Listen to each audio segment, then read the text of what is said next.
চাকরি ওরা নেয়, আমাদেরকে চাকরি দেয় না। আমাদের চাল ওরা নিয়ে নেয়, কিন্তু ওরা কম দামে খায়, আমরা বেশি দামে খাই।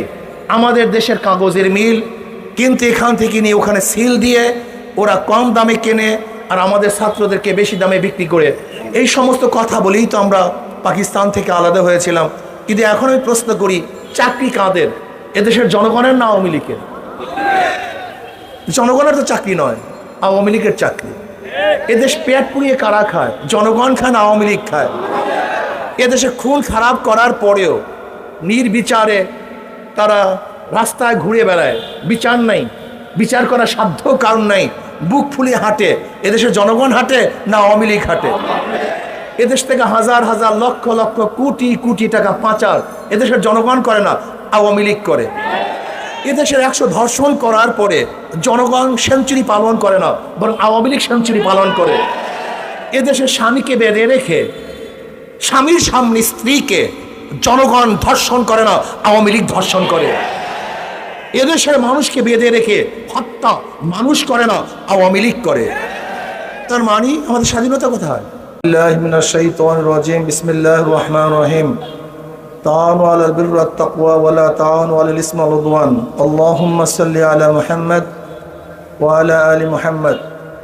ইসলামী আন্দোলন বাংলাদেশ ঢাকা জেলা শাখা কর্তৃক আয়োজিত আজকে এই সম্মেলনের সম্মানিত সভাপতি, শ্রদ্ধাভাজন ওলামায়ে কেরাম, সর্বস্তরের জনগণ ভাইয়ের আমার, আমরা এখানে কেন সমবেত হয়েছি আপনারা ইতিমধ্যে জেনেছেন।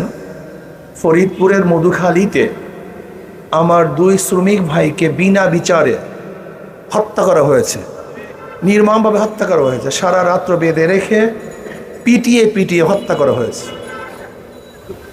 অনেক লোককে আহত করা হয়েছে। আজকে অনেক দিন হয়ে গেল, মূল হত্যাকারীদেরকে এখনো সরকার অ্যারেস্ট করতে পারে নাই, ব্যর্থ হয়েছে। এর কারণটা কোথায়? বাংলাদেশের মানুষ তো এই জুলুম, অত্যাচার, হত্যার থেকে বাঁচার জন্যই দেশকে স্বাধীন করেছিল। বাংলাদেশের মানুষ নিরাপত্তা অর্জনের জন্যই তো ব্রিটিশের বিরুদ্ধে অস্ত্র ধারণ করেছিল। আমরা কেন ব্রিটিশদের বিরুদ্ধে লড়াই করেছি? কেন? কি কারণটা কি ছিল? ওরা আমাদের উপর জুলুম করে, এই জুলুম থেকে বাঁচার জন্য আমরা ওদের বিরুদ্ধে অস্ত্র ধারণ করেছিলাম। আমাদের স্বাধীনতার জন্য অস্ত্র ধারণ করেছিলাম। হাজারো লক্ষ রক্তের বিনিময়ে, জীবনের বিনিময়ে আমরা দেশকে স্বাধীন করেছিলাম।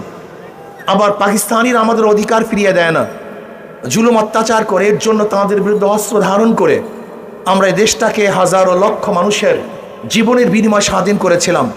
আজকেও যদি বাংলাদেশ স্বাধীন হওয়ার পরেও আমাদের জান মালের নিরাপত্তা না থাকে, তাহলে আমরা কি পেলাম? আমরা কি অর্জন করলাম? আমরা কি দেখলাম? না, যেই কারণে আমরা ব্রিটিশ থেকে স্বাধীন হয়েছিলাম, যেই কারণে আমরা পাকিস্তান থেকে আলাদা হয়েছিলাম, সেই স্বাধীনতা আমরা এখনো ভোগ করতে পারি নাই, সে অধিকার এখনো বাস্তবায়ন হয় নাই। আমরা পাকিস্তানের বিরুদ্ধে কি বলেছিলাম? ওরা বৈষম্য করে চাকরি ওরা নেয়, আমাদেরকে চাকরি দেয় না। আমাদের চাল ওরা নিয়ে নেয়, কিন্তু ওরা কম দামে খায়, আমরা বেশি দামে খাই। আমাদের দেশের কাগজের মিল, কিন্তু এখান থেকে নিয়ে ওখানে সিল দিয়ে ওরা কম দামে কেনে আর আমাদের ছাত্রদেরকে বেশি দামে বিক্রি করে। এই সমস্ত কথা বলেই তো আমরা পাকিস্তান থেকে আলাদা হয়েছিলাম। কিন্তু এখন আমি প্রশ্ন করি, চাকরি কাদের? এদেশের জনগণের না আওয়ামী লীগের? জনগণের তো চাকরি নয়, আওয়ামী লীগের চাকরি। এদেশ পেট পুড়িয়ে কারা খায়? জনগণ খায় না আওয়ামী লীগ খায়? এদেশে খুন খারাপ করার পরেও নির্বিচারে তারা রাস্তায় ঘুরে বেড়ায়, বিচার নাই, বিচার করার সাধ্য কারণ নাই, বুক ফুলিয়ে হাঁটে। এদেশের জনগণ হাঁটে না আওয়ামী লীগ হাঁটে? এদেশ থেকে হাজার হাজার লক্ষ লক্ষ কোটি কোটি টাকা পাচার এদেশের জনগণ করে না, আওয়ামী লীগ করে। এদেশের 100 ধর্ষণ করার পরে জনগণ সেঞ্চুরি পালন করে না, বরং আওয়ামী লীগ সেঞ্চুরি পালন করে। এদেশের স্বামীকে বেঁধে রেখে স্বামীর সামনে স্ত্রীকে জনগণ ধর্ষণ করে না, আওয়ামী লীগ ধর্ষণ করে। এদেশের মানুষকে বেঁধে রেখে হত্যা মানুষ করে না, আওয়ামী লীগ করে। তার মানে আমাদের স্বাধীনতা কোথায়? আপনারা জানেন এদেশ কেন স্বাধীন হয়েছিল? পাকিস্তানিরা ভোটের অধিকার দিতে পারে নাই বিধায়ী ভোটের অধিকারকে রক্ষা করার জন্য এদেশের মানুষ অস্ত্র ধারণ করেছিল, অস্ত্র নিয়ে ঝাঁপিয়ে পড়ছিল। আজকে আমি আওয়ামী লীগ সরকারকে বলি, পাকিস্তানের বিরুদ্ধে যেরকম মানুষ ভোটের অধিকারকে রক্ষা করার জন্য অস্ত্র ধারণ করেছিল, ঝাঁপিয়ে পড়ছিল, আজকে আপনি ভোটের অধিকার দিতে ব্যর্থ হয়েছেন, ভোটের অধিকার দিতে ব্যর্থ হয়েছেন। যেহেতু আপনিও ভোটের অধিকার দিতে ব্যর্থ হয়েছেন, এদেশের মানুষের যা কিছু আছে তা নিয়ে আপনার বিরুদ্ধে ঝাঁপিয়ে পড়বে, লড়াই করবে ইনশাআল্লাহ। সেই সময় আসতেছে। আজকে আমরা কি দেখেছি? উগ্রবাদী হিন্দুরা এদেশের সাম্প্রদায়িক সম্প্রীতি নষ্ট করার জন্য চক্রান্ত করতেছে। আমি মনে করি এটাও মুদি ম্যাজিকের একটা অংশ বিশেষ। মুদি ম্যাজিক কি দেখাতে চেয়েছিল?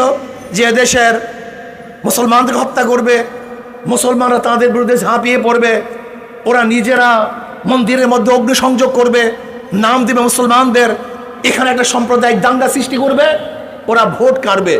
কিন্তু আমরা খুব সচেতন আছি, আমরা মোদির ম্যাজিক বুঝে গিয়েছি এই হত্যাকাণ্ডের কারণটা কি। আমরা চুপচাপ ধীরস্থিরভাবে সামনে অগ্রসর হচ্ছে। আমরা বিচার চাই। যেহেতু শেখ হাসিনা তো মোদির কাছে কমিটমেন্ট করে চলে আসছে যে আপনি থাকবেন প্রধানমন্ত্রী, আমি থাকবো মুখ্যমন্ত্রী, এই জন্য কথা বলতে পারে না। কয়েকদিন আগে আমাদের বিজেপি সদস্যকে ভারতের সীমান্তে হত্যা করা হয়েছে, মুখ খুলছে? আমাদের প্রাইম মিনিস্টার কি কথা বলছে? বলার সাধ্য তার নাই। সে তো গোলামি চুক্তি করে সেখান থেকে চলে এসেছে ক্ষমতার জন্য। কয়েকদিন আগেও আমাদের বর্ডারের মধ্যে আমাদের বাংলাদেশি মানুষকে হত্যা করা হয়েছে, বারবার হত্যা করা হয়, কিন্তু এদেশের প্রাইম মিনিস্টার, প্রশাসন তাদের বিরুদ্ধে অস্ত্র তাক করতে পারে না।